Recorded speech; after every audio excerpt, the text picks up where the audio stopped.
Okay, hello everybody. Thank you for tuning into this week's video. My name is Amy and I am a realism portrait artist. I spent the last 5 years developing my portrait artist skills and I've just started my YouTube channel, so I am hoping to share my knowledge and share with you my personal experiences from my painting journey so far, and I hope that my content can help at least one of you out there.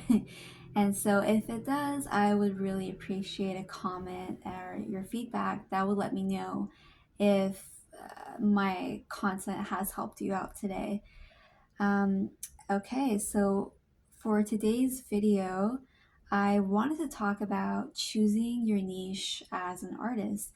Now, choosing your niche for me means choosing a subject matter that you want to stick to for your body of work and for your arts. And I know that it's not easy because when you're first starting out artwork, you want to explore subject matters from all over. You want to explore, landscape painting, portrait art, abstract, fan art, cartoon. You want to explore all types of things because you don't know what subject matter you like, so that's the reason why you're exploring so much. And at times, that can end up confusing and that can end up time consuming because you don't know what that subject matter is that you truly want to stick with. I know that personally, I struggled with this in the very beginning. I've always done art as a kid, but then I went to school. Well, in high school, I did a lot of uh, fan art. I did a lot of cartoon drawings, and I explored with a ton of different mediums and pastels, watercolor, acrylic, pen and ink, graphite pencil, and I enjoyed that as a kid. But then I went to college, and once I went to college, it was just very downhill from there. All of my classes didn't interest me at all. And it was very hard for me to choose something that I really liked to pursue.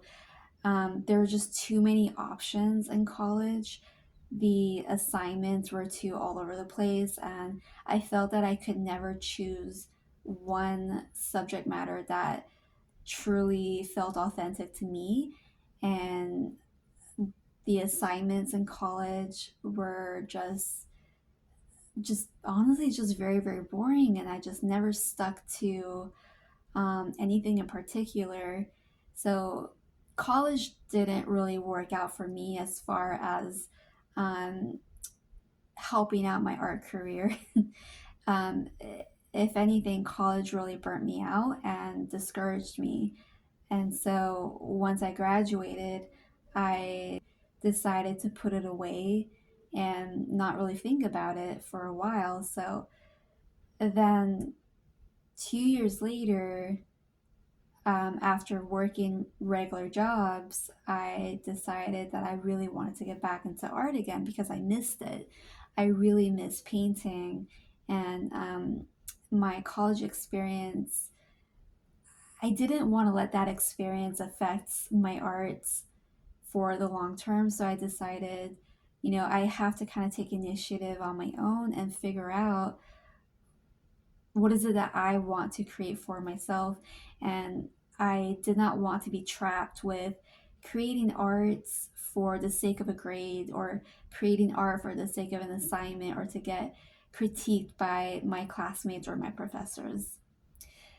So when I had the opportunity in 2020 to sit down and figure out um, the art that I wanted to create, I had to start from scratch.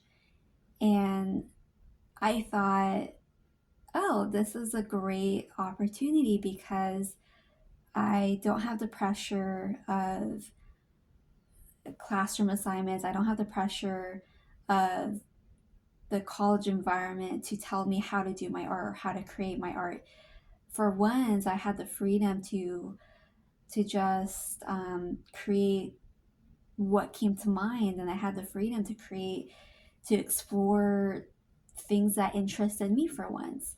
So this was very, at the time, was very new to me. It was very exciting, and I jumped right in. So I started from scratch. I would take out canvases and just put the canvas in front of me. I would have my art supplies that I had stored away for the past couple of years, and I would just get to exploring. So I decided, you know what, if I want to stick with a subject matter that will stick with me long term, I have to start out with something that's enjoyable, and I have to start out with something that will make me happy to bring to life on canvas. So I started with Disney fan arts. Okay, so here is some of the art that I kind of started out with back in 2020.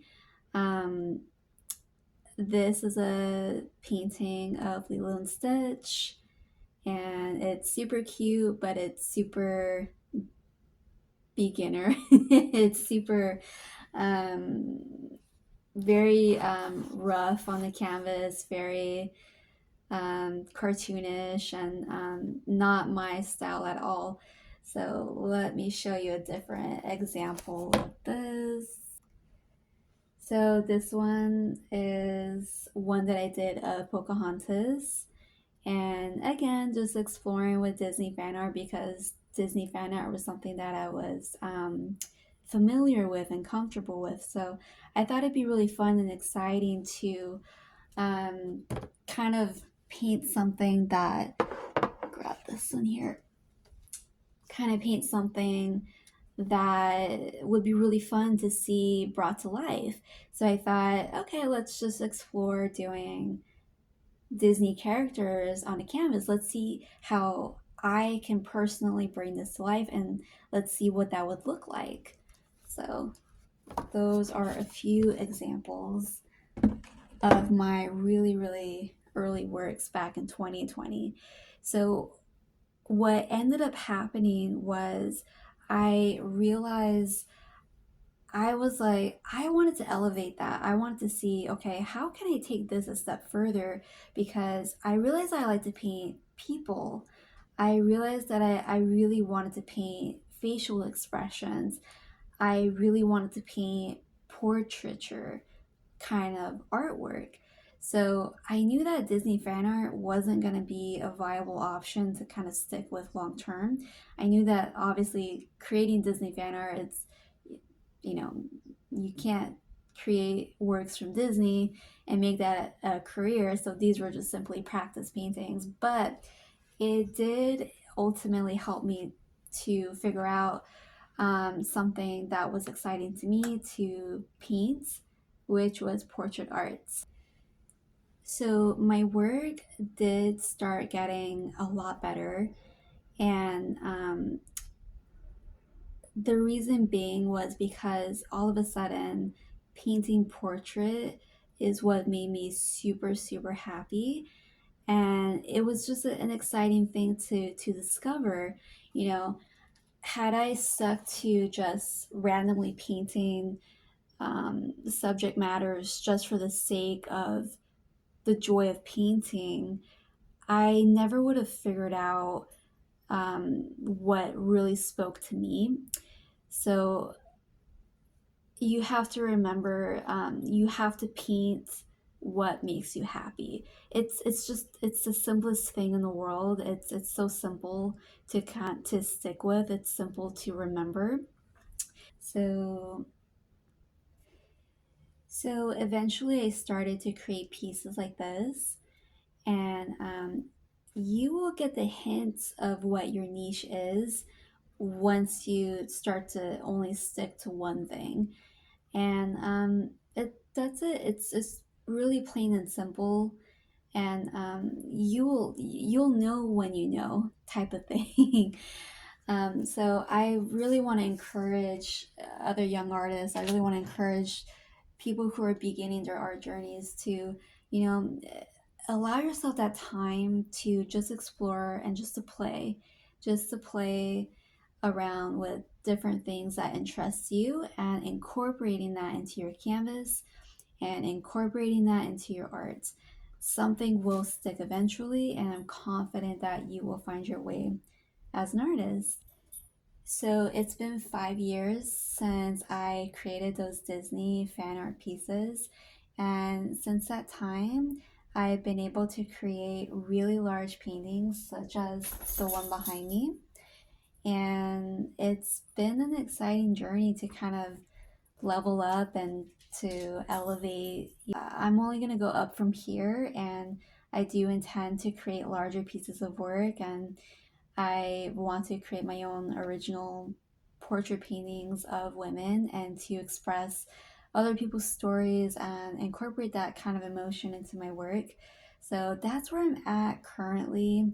And I really hope that this video has helped you to understand better how to find your niche and how to get started with exploring and to have fun, to find the subject matter that you're going to end up sticking with for the long term. So if this video helped you out, please leave a comment below, and I will see you in the next video. Bye!